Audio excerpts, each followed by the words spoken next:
warahmatullahi wabarakatuh. Kami dari kelompok 7, kelas KR4302 akan menjelaskan tentang pengaruh konsumerisme yang tinggi terhadap sosiokultural. Sebelumnya, izinkan kami memperkenalkan diri. Nama saya pribadi Sela Rahayu Hasana sebagai orang pertama, dan ketiga rekan saya, Putri Zahra Mardita Siregar, Karisma Putri Arisanto, dan Fani Khairunisa Nabila. Baik, di sini saya akan menjelaskan bab pendahuluan. Yang pertama yaitu latar belakang. Konsumerisme adalah sebuah paham yang menjadikan seseorang memakai suatu barang atau produk secara berlebihan, tanpa sadar dan secara berkelanjutan. Perilaku konsumtif ini tanpa kita sadari telah melekat pada diri kita sendiri. Perilaku konsumtif ini mengarah pada gaya hidup yang glamor, boros, dan tentunya hedonis. Perilaku konsumtif ini juga tidak memandang usia, jenis kelamin, dan pekerjaan. Baik dari remaja hingga orang dewasa, kita pasti memiliki perilaku konsumtif ini tanpa kita sadari.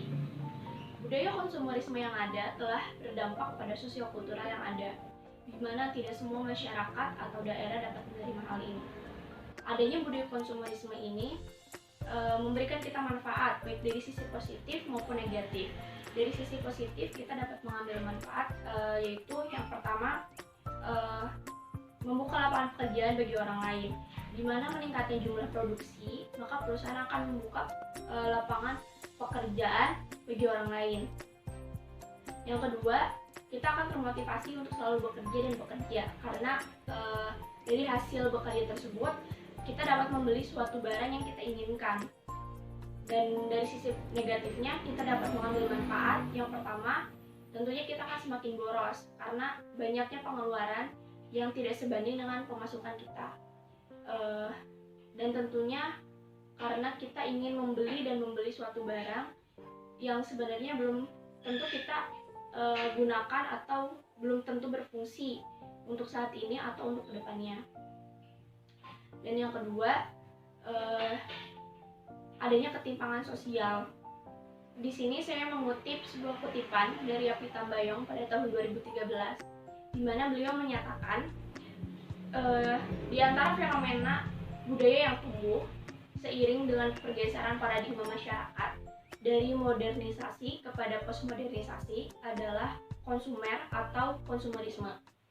Konsumerisme merupakan ideologi masyarakat postmodern di mana makna hidup ditentukan oleh kegiatan konsumsi material dan kebahagiaan diukur oleh hal-hal bendawi. Yang kedua yaitu batasan masalah. Di sini kelompok kami membahas dua poin. Yang pertama yaitu pengaruh perilaku konsumtif yang terjadi pada sosiokultural, dan yang kedua konsumerisme yang mengakibatkan hedonisme. Yang ketiga yaitu rumusan masalah. Yang pertama, apa indikasi yang mempengaruhi masyarakat sekarang ini sangat konsumtif, dan yang kedua, apa pengaruh besar perilaku konsumtif yang terjadi pada sosiokultural. Yang keempat yaitu tujuan. Yang pertama, menjelaskan indikasi-indikasi apa saja yang mempengaruhi masyarakat sekarang ini akan perilaku konsumtif. Dan yang kedua, menjelaskan sebesar apa pengaruh perilaku konsumtif ini terhadap sosiokultural.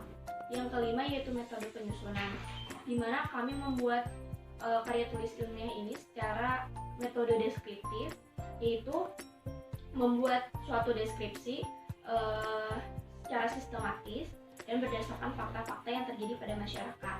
Materi selanjutnya akan dijelaskan oleh rekan saya Putri Zahra Mardita Siregar sebagai orang kedua. Bismillahirrahmanirrahim. Saya Putri Zahra Mardita Siregar. Di sini saya akan menjelaskan mengenai kajian teori. Kajian teori pertama yang akan saya jelaskan adalah pengertian konsumerisme. Jadi, menurut Rohman dalam jurnalnya di halaman 240 tahun 2016, konsumerisme merupakan suatu paham di mana seseorang atau kelompok melakukan dan menjalankan proses pemakaian barang hasil produksi secara berlebihan, tidak sadar, dan berkelanjutan. Jika mereka menjadikan hal konsumtif tersebut sebagai gaya hidup, sudah dipastikan mereka menganut konsumerisme. Karena gaya hidup merupakan pola hidup yang menentukan seseorang memilih untuk menggunakan waktu, uang, dan energi serta merefleksikan nilai, rasa, dan kesukaan. Kajian teori kedua yang akan saya jelaskan adalah pengertian sosiokultural. Sedangkan teori sosiokultural Vygotsky menganggap bahwa perkembangan kognitif menekankan anak-anak secara aktif membangun pengetahuan dan pemahamannya melalui interaksi sosial. Perkembangan kognitif anak tergantung pada perangkat yang disediakan oleh lingkungan, dan pikiran anak dibentuk dari konteks kultural di mana anak tinggal. Perkembangan anak sebagai aspek yang tidak terpisahkan dari aktivitas sosial dan budaya. Perkembangan memori, atensi, dan penalaran mencakup kegiatan belajar untuk menggunakan temuan-temuan dari masyarakat seperti bahasa, sistem matematika, dan strategi memori. Penjelasan tersebut dikutip dari Vygotsky dalam jurnal Veronica, Yulianti, dan Akbar di halaman 403 pada tahun 2017. Terima kasih. Halo, saya Harisma Putri Arisanto dan di sini saya akan menjelaskan mengenai bab 3 yaitu pembahasan. Yang akan kita bahas pertama kali di sini adalah indikasi-indikasi yang mempengaruhi seseorang dalam berperilaku konsumtif. Terdapat dua faktor, yaitu faktor internal dan juga faktor eksternal. Dalam faktor internal dibagi menjadi dua, yaitu faktor psikologis dan juga faktor pribadi. Faktor psikologis meliputi motivasi, persepsi, konsep diri atau kepribadian, dan juga keyakinan. Motivasi berasal dari kata motif yang artinya sebab, yaitu sebab mengapa seseorang melakukan sesuatu. Biasanya motivasi merupakan dorongan yang tidak rasional karena tanpa didasari pemikiran terlebih dahulu.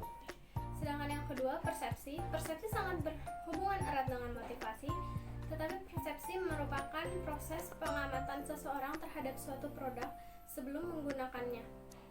Jadi biasanya persepsi itu bersifatnya lebih rasional dibanding motivasi karena sudah melalui proses pengamatan terlebih dahulu.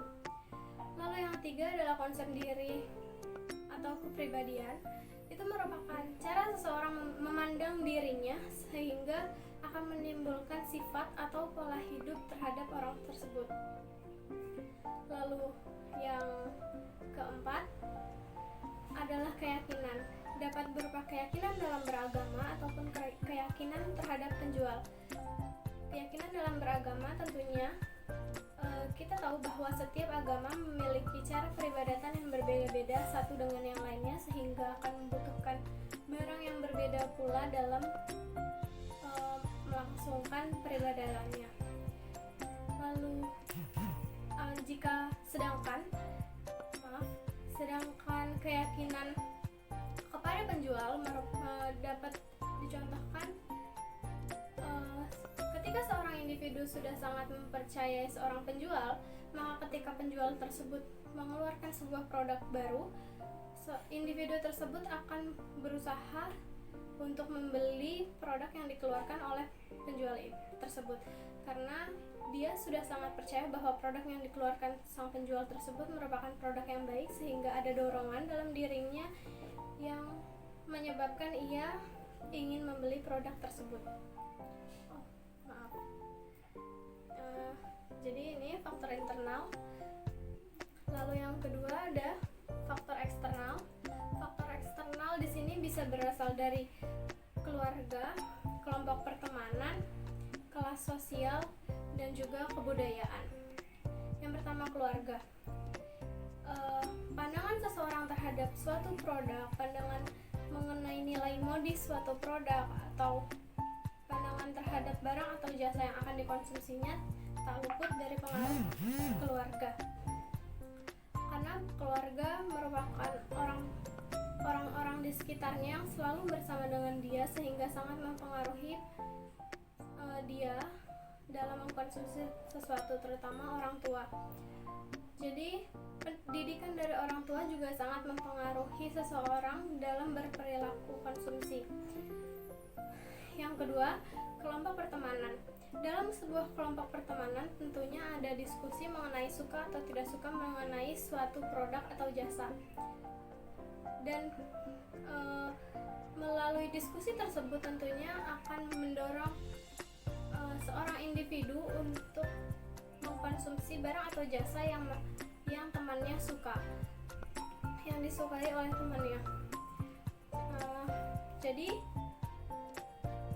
itu akan mempengaruhi perilaku konsumsi seorang individu.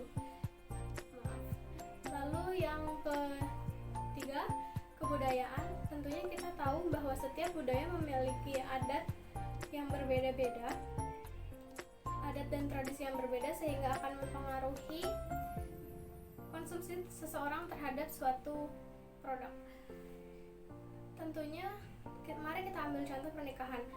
Pernikahan adat Jawa dengan adat Sumatera tentunya memiliki dekorasi yang berbeda, prosesi yang berbeda, dan juga pakaian adat, dan banyak hal yang berbeda dalam dua adat itu. Jadi itu akan mempengaruhi seorang sepasang mempelai tersebut dalam mempersiapkan pernikahannya. Lalu selanjutnya ada kelas sosial. Diakui atau tidak diakui, terdapat 3 kelas sosial yang ada di dunia, yaitu golongan atas, golongan menengah, dan golongan bawah. Golongan atas tentunya memperhatikan brand apa yang dia pakai, jasa apa yang dia konsumsi, sehingga mereka biasanya lebih mementingkan brand agar terlihat bergengsi dan menimbulkan kepercayaan diri dan kepuasan tersendiri bagi mereka. Sedangkan golongan bawah biasanya mereka lebih mementingkan apakah suatu produk itu lebih nyaman atau apakah dia memerlukannya atau tidak. Karena bagi